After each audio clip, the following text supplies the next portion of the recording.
It was Miguel's primary school graduation. His eyes scanned the audience for any sign of him, but he wasn't there. Miguel's father had gone away from his family for work.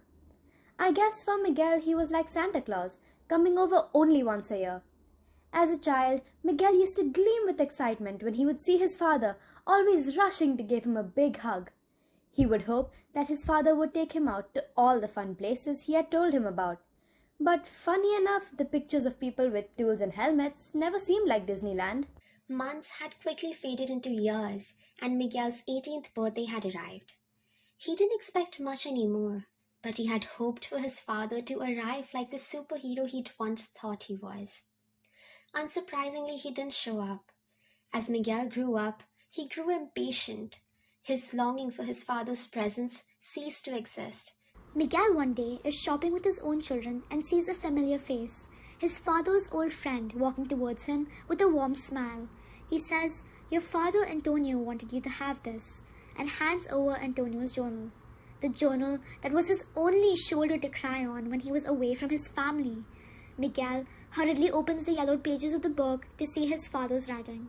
Through the writings, Miguel is shocked to find out about his father's distressed mental health when he used to work. He had greatly missed the laughter of his son, the warmth of his wife's embrace. There were days when he craved escape.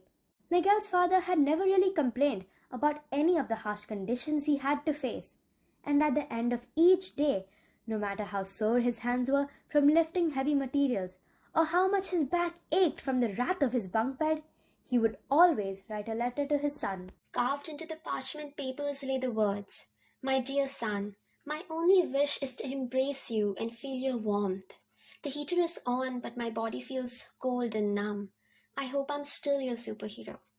A platinum tear falls on the brittle page, but Miguel soon wipes it away. Antonio's learnings about the complexities of life and the strength of family ties were translated into the book that Miguel had published.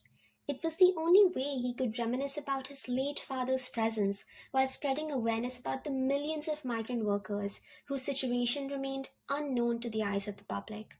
He had realized that his father's absence was never a reflection of his love, but rather a sacrifice born out of necessity. And now, Antonio's story serves as a reminder that even in the depths of despair, there's always someone willing to listen, lend a helping hand, and remind us that we are never truly alone. Through the power of human connection and the strength of human spirit, other migrant workers like Antonio learn from his experience and discover that life is worth living, even if one has to face hardships along the way.